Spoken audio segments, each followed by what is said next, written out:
श्री राम जय जय राम। श्री राम जय जय राम। श्री राम जय जय राम। सच्चिदानंद भगवाननी जय।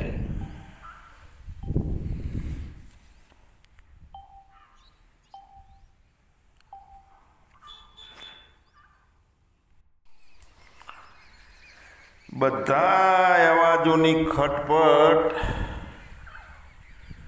બંધ થાય પછી મજા આવે। જેટલા જેટલા સંસારમાં ચિત્તની ચંચળતાના અવાજો, મનના સંકલ્પ વિકલ્પોની દોડ, રોજ ઉઠીને કર્મની પ્રવૃત્તિમાં વળગવાનું,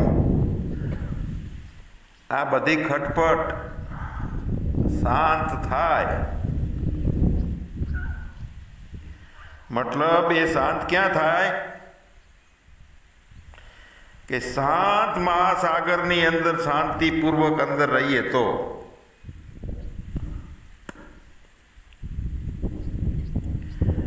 सुख दुख रूपे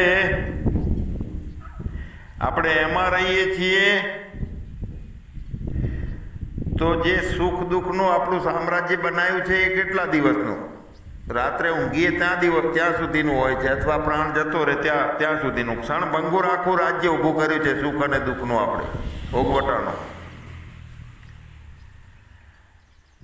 તો એવું લાગે આપણને કે આ કાંઈ જરૂરી નથી ક્ષણ ભંગુર રાજ્યની। બધો માયાનો આડંબર છે અને એ માયાના આડંબરને અને સુખ દુઃખની ભ્રાંતિઓથી ઊભા થયેલા સંકલ્પો વિકલ્પો અને દોડ, તો આ બધોનો ત્યાગ કરી અને પોતાનું શાંત સ્વરૂપ છે એમાં શાંતિપૂર્વક એમાં રહેવાનું। કારણ કે વારંવાર ભોગના રસો લેવા માટે આપણે વારંવાર અંતઃકરણમાં અને એના દ્વારા પ્રવૃત્તિઓનો વેગ આપતા રહેલા છીએ। બહુ જ કંઈક ને કંઈક કરવું છે, આ રહી ગયું, આ કરવું છે, તો એ પોતાના શાંતિમાં ખલેલ કરનારો આપણો આ સ્વભાવ છે। એટલે પર છે પરથી ખસ, આ બધું જે છે એનાથી દૂર ખસી જવાનું। આપણી ભોગવવાની જે સતત દોડ છે એમાં ચાતુર્ય છે,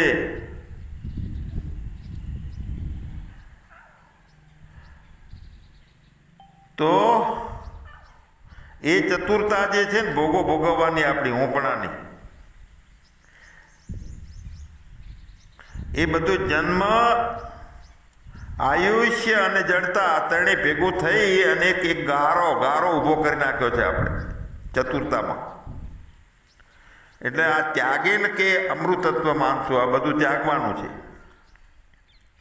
તો ત્યાગવાનું છે તો વધારે ત્યારે ત્યાગાય કે ત્યાગવા વાળો જે પકડે છે ને એ ઢીલો થઈ જાય, પકડવા જેવો જ ના રહે તો ત્યાગવાની પંચગઢમાંથી નિવેડો આવે। જે જીવ છે આભાસના અંશમાં કાયમ સદોદય ચેતન હોવા છતાં એક નોખી સ્થિતિ બની ગઈ છે આપણી, તો મહાન દુઃખનું કારણ તે છે। એટલે તેને મોળો કરવાનો હું ને।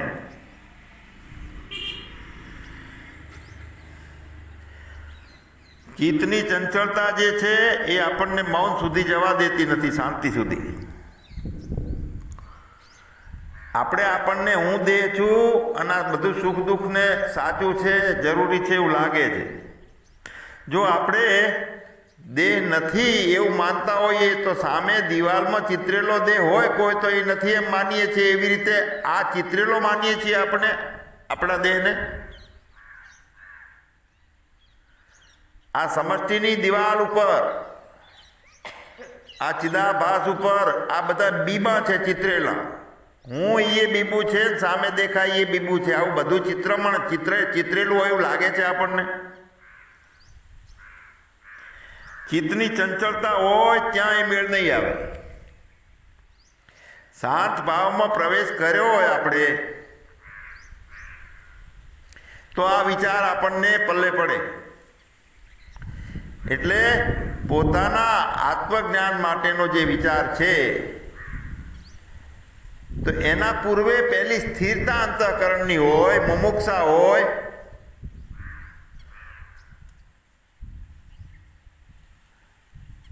તો સમ દમ તિતિક્ષા ઉપરતિ શ્રદ્ધા સમાધાન આ બધું કેળવવાની શક્તિ નિર્માણ થાય. ડોળાયેલું પાણી હોય તો એની અંદર કાંઈ મેળ આવતો નથી. આ ચિત્ત ડોળાયેલું હોય છે તો આ બધું ઉપરથી જાય ને કોઈને ઈચ્છા ના થાય.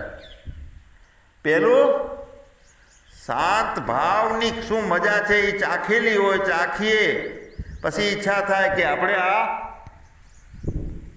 જે કંઈ ખામી રહી ગઈ છે એ ખામીઓ કાઢવા માટે આ વેદાંતનો સ્વીકાર કરવો જ પડશે, નહીંતર કોઈ મેળ નહીં આવે. આપણને લાગે એવું વિચાર કરતા કે ક્રિયાઓ આપણે કરીએ છીએ તો શું કારણ છે, એનાથી શું મોટો લાભ છે, અને ના કરીને બેસી રહીએ તો એમાં શું ગેરલાભ છે કે લાભ છે. મતલબ કે અહીંયા જે આપણે જે કાંઈ જેમાં રમીએ છીએ સંસારમાં, તો સંસારમાં એવી કોઈ વસ્તુ નથી કે જે ઉત્પન્ન થઈને નાશ ના પામતી. મિથ્યા રૂપે પ્રગટ થયેલું આ શરીર કર્મ કરે અથવા નિષ્ક્રિય થઈને બેહીને આરામ કરે તો હેતુ આ નથી. જેમ તપેલી ઉપર પાણી મૂકીએ છીએ એટલે મૂળ પાણીનો સ્વભાવ બદલાઈ જાય છે, એમ આપણા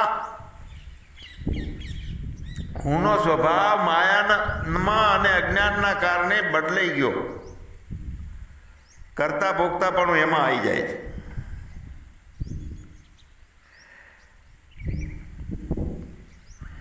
તો અનાસક્ત ભાવ જે છે એ નિર્માણ આપણે કરવાનો છે.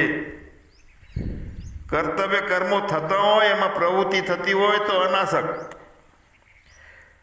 ટળી જતું હોય તો અનાસક્તિ. નફો નુકસાન લાભ હાનિ ગમો અણગમો બધામાં અનાસક્ત. અને પછી કર્મમાં, કર્તવ્ય કર્મોમાં, શરીરના કર્મોમાં આપણે પ્રવૃત્ત થઈએ તો સારી રીતે પ્રસન્ન ચિત્તથી તે બધું થાય છે. દિવસના તમામ કાર્યો સારી રીતે, જેમ ધ્યાનમાં બેસીએ ને શાંત થાય છે મન, સંકલ્પ વિકલ્પ બધા મનના, અને પ્રસન્નતા નિર્માણ થાય છે એકાંતમાં. તો એ એકાંતની પ્રસન્નતા છે તે અનેક હોવા છતાં એકાંત જેવી પ્રસન્નતા આપણી કાયમ ટકી રહે.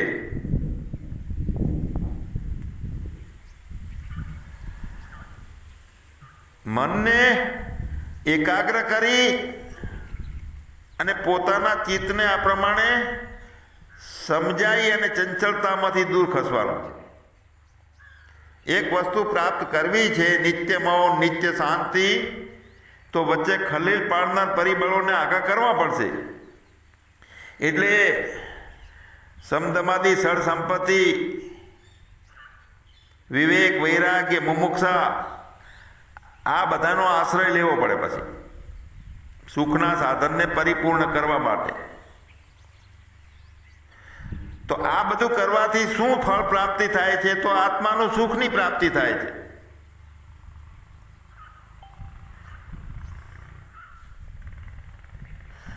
પણ જુદા જુદા વિકલ્પો, સંકલ્પો થાય છે આપણા, તો એ વિષયોના થાય છે, વિષયોનું ચિંતન થાય છે. પોતાનું ચિંતનમાં, પોતાનામાં તો કોઈ ચિંતન છે નહીં. તો વિષય ચિંતનથી આ સંસાર આપણે લાંબો કરી નાખ્યો, બહુ મોટો, વૃદ્ધિ કરી નાખી આખા સંસારની.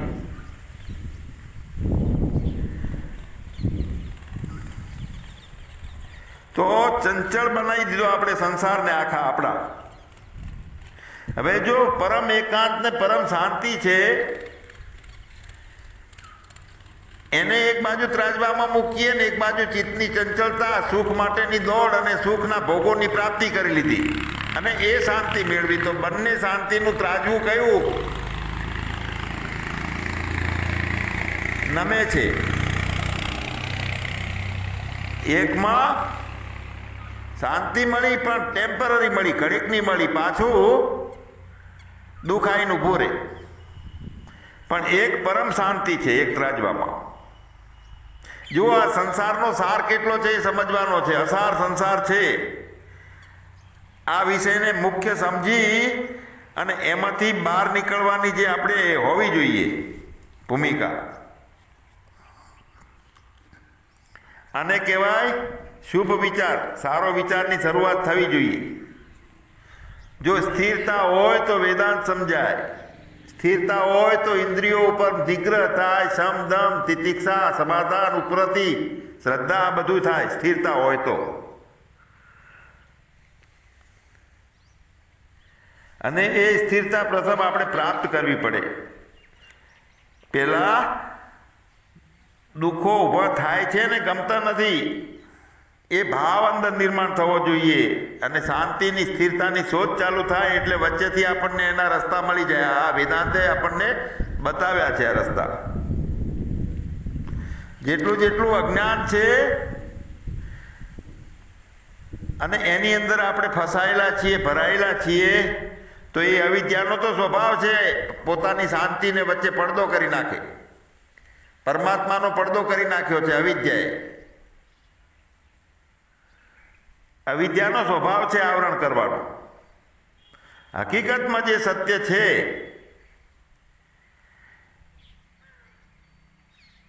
એમ માનીએ છીએ તો બાકીનું બધું અસત્ય છે ને ખાલી ભાષે છે ને ખાલી દિવાલ ઉપરના ચિત્રો બધાય છે એવું લાગે છે. પોતાને સાચા સ્વરૂપને, આત્મ સ્વરૂપને આપણે સત્ય છે માનીએ છીએ તો બાકીના બધા દિવાલ ઉપરના લટકતા ચિત્રો લાગે છે. ક્યારે લાગશે? પહેલા તો આપણે પોતાને સત્ય માનતા નથી, સુખી દુઃખી થવા વાળા માનીએ છીએ. જો અધિષ્ઠાન ઉપર દ્રષ્ટિ રહે સતત સતત સતત, એમાં અકર્તા ભાવના કારણે એના બધાના કારણે જગત ના પહે એવી ક્ષમતા હોય, અવિદ્યાનો પડદો આવરણ ખસી ગયેલું હોય, અવિદ્યા હટી જાય એટલે પછી બાકીનું બધું દિવાલ ઉપર લટકાડેલા ચિત્રો છે, ભાષે છે એવું દેખાય. ભાષે કયું? કાં તો સ્વપ્ન હોય ભાષે, કાં તો ચિત્રો હોય ભાષે. આપણે તો આને સાચું માનીએ છીએ એટલે ભાસતું નથી કાંઈ. આ દેહ ને કર્મ ને ક્રિયાઓ ને બધું, આ બધું જે પોતાના સ્વરૂપથી સત્ય નથી જે છે, પરંતુ સત્યરૂપ અધિષ્ઠાનની સત્યાથી જે અજ્ઞાન છે તેમાં સત્ય લાગે છે. અજ્ઞાનમાં સત્ય રૂપ અધિષ્ઠાન છે જે હોવું સત્તા રૂપે છે તે. તો સત્યરૂપ અધિષ્ઠાનની સત્તાથી જે અજ્ઞાન છે, અજ્ઞાનની સત્તા એની છે અને એમાં બધું સત્ય લાગે છે. અને સત્તા ઉપર, માલિક ઉપર સત્યતા રહે આપણી તો બાકીનું બધું ખાલી ચિત્રો છે ટીંગાડેલા દિવાલ ઉપરના એવું લાગે. હું સદાય છું એ જાણવું. કેવી રીતે જાણવું? તો હું સદાય છું. શરીરમાં જ્યારે આવીએ છીએ તો હું છું પાકું થાય. સ્વપ્નમાં જ્યારે જઈએ છીએ ત્યારે હતા સ્વપ્નમાં એવું જણાય છે. તો સ્વપ્નમાં દેહથી હતો હું અહીંયા, દેહ તો ખાટલામાં પડ્યો હતો. એક ઘડો કુંભારે બનાવ્યો છે.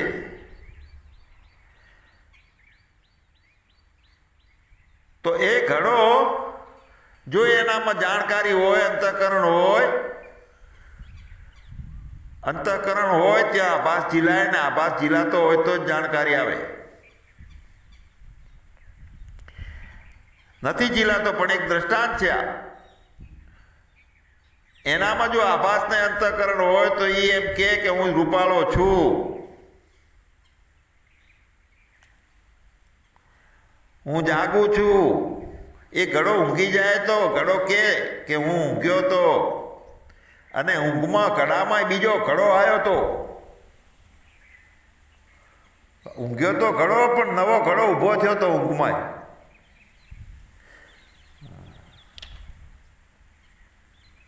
તો જાગ્રતમાં જે ઘડો હતો એમાં જાણવાની સત્તા તો ચિદાભાસ ચેતનતાની હતી અને એ ચેતનતાથી સ્વપ્નનો નવો ઘડો ઘડાના ઘડામાં દેખાતો હતો. મતલબ કે આ દેહથી સ્વપ્નમાં હતા કે માન્યતામાં હતું સપનું?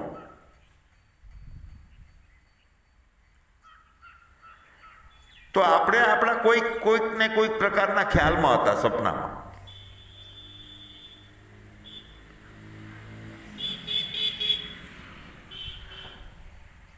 તો અહીંયા અર્થ એ સમજવાનો છે. જાગ્રતનો અર્થ શું છે? તો જાગ્રતમાં અર્થ આપણે એ કરી નાખ્યો છે કે દેહ છું અને દેહ સાથે કામ કરું છું, બધા મેળવું છું ને એ સાચું છે. જ્યારે એનું એ સપનું એવું ને એવું આવે છે તો ખાલી ખ્યાલમાં હતું. ખ્યાલમાં સપનું હતું એટલે મિથ્યા કહીએ છીએ. તો જેટલું જાગ્રત સૃષ્ટિમાં મન બુદ્ધિ આભાસથી જેમ બુદ્ધિ જે બાજુ ફરે છે દર્પણની જેમ નાના મોટું હારા નબળું દેખાડે છે, તો આ બધું ખ્યાલમાં છે ને. મૂળ તો જાણનારો જ છે ને. સપના વખતે દેહ તો પલંગમાં સૂતેલો હતો, તો શરીર વગર અહીંયા કને સપનું જોયું તો જોયું કોણે?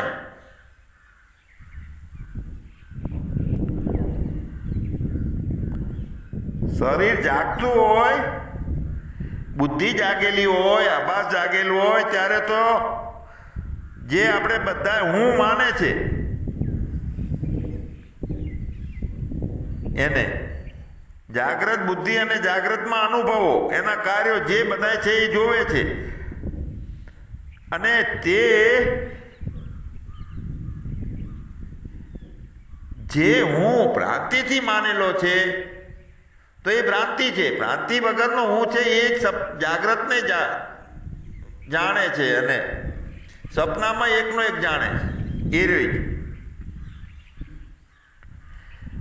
તો સ્વપ્ન દેહમાં નથી, ખ્યાલમાં છે. સપનામાં દેહનો અભાવ છે અને જાગ્રતમાં દેહનો ભાવ થઈ ગયો છે. હવે સ્વપ્ન ચાલુ થયું, ચાલ્યું અને અંત થયો એ બધું કોણ જાણે છે?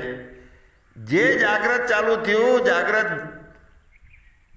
ને ચલાવ્યું અને જાગ્રત બંધ થયું સુષુપ્તિ સુધી, એને જે જાણે છે એ સપનાને જાણે છે ને એ જ સુષુપ્તિ જાણે છે. જેટલા જાગ્રત અવસ્થાના ભાવને, સપનાના વિચારોને, ખ્યાલોને અને સુષુપ્તિમાં બુદ્ધિને આભાસ નથી હોતો, પણ છતાંય જે જાણનારો છે એક જ છે, ત્રણ નથી જાણનારા.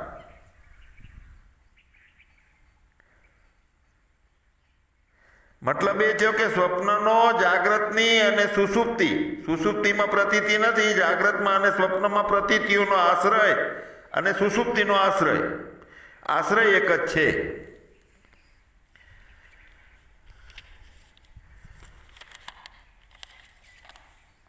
અહીંયા આપણો મતલબ શું છે કે મયી સકલમ જાતમ એવું આપણે બોલીએ છીએ કે મારામાં, કૃષ્ણ ભગવાને કીધું છે ગીતામાં, આપણે શું બોલીએ કે મારામાં બધું જન્મે છે, જીવે છે અને લય થાય છે. તો એ વખતની કૃષ્ણ ભગવાનની ભૂમિકા કઈ હશે એનો વિચાર કરવો છે.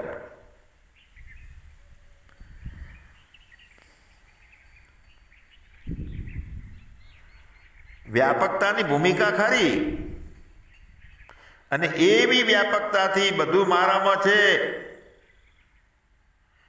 સ્વપ્ન મારામાં છે, જાગૃતિ મારામાં છે, સુષુપ્તિ મારામાં છે. તો વ્યાપકતાથી જોવે તો સારું, એમાં બધું દેખાય છે. હું વ્યાપક છું, વ્યાપકતાનું દર્શન પોતાને થાય છે, અને અને બધું જ મારામાં છે. તો ત્યાં પોતાનું એ રીતે જોવું જણાય છે, વ્યાપકતાની રીતે. પણ એક વાત આવે છે કે આનંદ ઘન છે, સચ્ચિદાનંદ ઘન, ઘન શબ્દ વાપર્યો છે.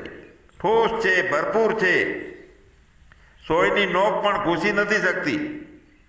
તે તો પછી તે હોવું કેવું? એક બધું મારામાં છે તે વ્યાપક હોવું, ઠોસ છે, ભરપૂર છે, તો તે કેવું હોવું?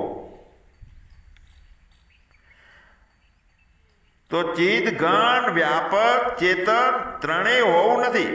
હોવું તો એક જ છે. અને તે સત્તા, તે છે, જો હૈ સો હૈ. તો જો હૈ સો હૈ માં બધું છે એમ પણ નથી, કારણ કે એ તો ઠોસ ને ભરપૂર છે, એનામાં કઈ હમા એમ જ નથી. અને બધું નથી એવું પણ નથી, કેમ કે બધું આપણે તો જાણતા રહીએ છીએ. તો પોતાના સિવાય કશું નથી. તો જે બધું મારામાં જન્મે છે, જીવે છે, લય થાય છે, તો તે શું જાગ્રત મારામાં જન્મે, લય પામે, જાગ્રત મારામાં રહે છે. સ્વપ્ન પણ મારામાં જન્મે છે, મારામાં રહે છે, મારામાં લય પામે છે. સુષુપ્તિ પણ મારામાં જન્મે છે, રહે છે અને લય પામે છે. તો એવું એ નથી. કેમ કે 12મા અધ્યાયના 7મા મંત્રમાં કીધું કે એ ચેવ સાત્વિકા ભાવા રાજસા તામસાશ્ચૈવ મત એવેતી તાન વિધિ. મારાથી બધું ઉત્પન્ન થયેલું જાણ, પણ હું કોઈમાં નથી અને કશું મારામાં પહેરી શકતું નથી.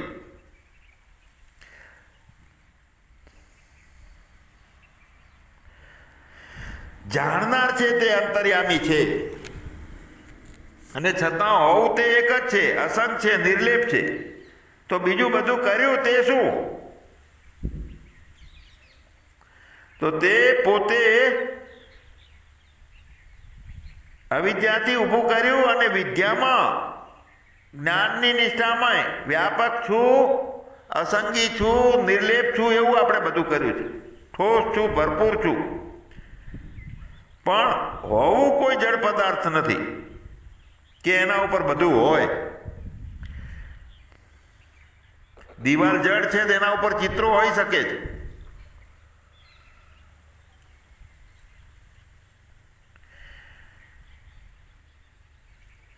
તો હોવું ઉપર બધું નથી, પણ તે હોવમાં પણ ઈશ્વર, તેમાંય માયા,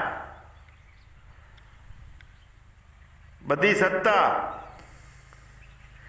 તે હોવમાં પણ કુટસ્થ રૂપે થઈ જવું. હોવમાં કુટસ્થ નામ આપ્યું.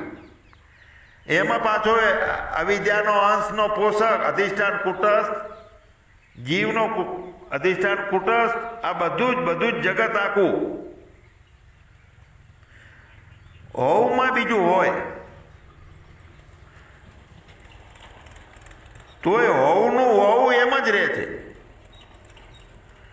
અને આ માયા અવિદ્યા ઉત્પન્ન થાય. હવે માયા અવિદ્યા ત્યારે જ લાગે છે કે દેશ કાળ ગુણો મહાભૂતો, જાગ્રત, સ્વપ્ન, સુષુપ્તિ, આ ત્રણેયના અલગ અલગ તત્વો, બાસી તત્વો,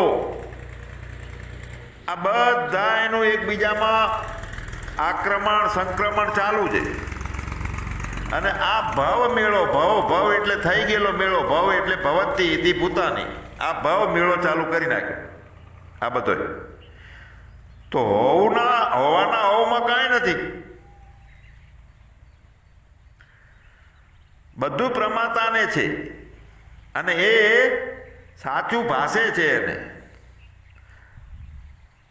સાક્ષી ની અંદર ચિત્રની જેમ લટકતા ચિત્રો છે આ બધા. આ દેહ છે પણ ચિત્રેલો દેહ હોય એવો લાગે, કાંઈ નથી. પણ તે અવસ્થાઓના ભાષવામાં બધી પ્રતીતિઓ ભાષે એને. જેમ કપાસમાં અને કપાસના બીજમાં એક નજર કરીએ તો બીજમાં ઉગ્યો, કપાસ થયો, તો કપાસમાં તાણાવાણા થયા, એમાં કાપડ થયું, એમાં કલર પુરાણા, ડિઝાઇનો બનાવી, એમાં સીવણ કામ થયું, અલગ અલગ વસ્તુઓ બની, એનો ઉપયોગ થયો. સત્તામાં કપાસનું બીજ, અવ્યક્ત બીજ, અનાજ લઈએ, ખાઈએ, વાઈએ, ઉગાડીએ, ઘઉં ફળ ખાઈએ, તો શું છે મૂળમાં?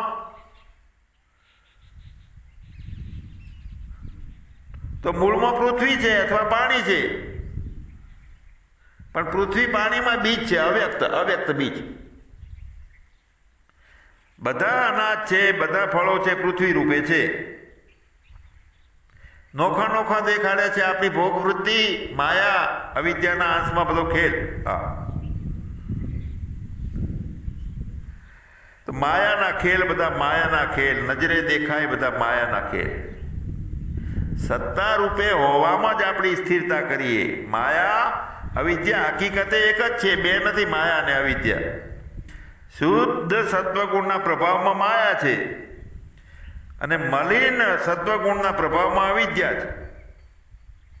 તો મલિન સત્વગુણ એટલે શું છે કે જે રજ અને તમથી દબાયેલો સત્વગુણ હોય. રજોગુણથી તમોગુણથી દબાયેલો સત્વગુણ છે તે મલિન સત્વગુણ છે, તેમાં અવિદ્યા.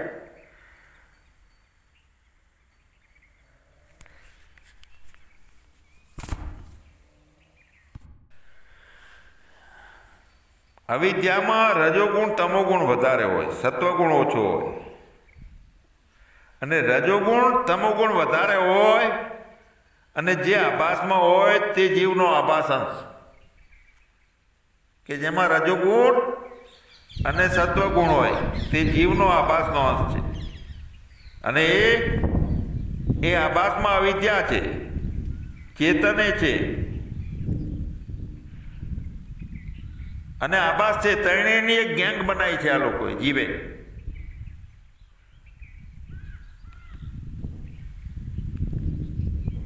એક મૂળ આભાસ છે, ચેતને છે અને અવિદ્યા છે.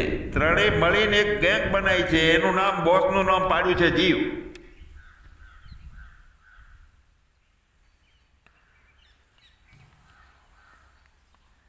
તો આભાસ એટલે શું છે? અવિદ્યા. અવિદ્યા એટલે પડદો. અને પડદો હોય એ આભાસ કરે છે, આભાસમાં થાય છે. એટલે સ્વરૂપનું આવરણ ક્યાં થાય છે? એમ એ જગ્યા ઉપર, આભાસની જગ્યા ઉપર સ્વરૂપનું આવરણ થાય છે. આવરણ છે એ અવિદ્યા છે, પણ સ્વરૂપનું આવરણ તે જગ્યા ઉપર થાય છે કે જે આભાસ.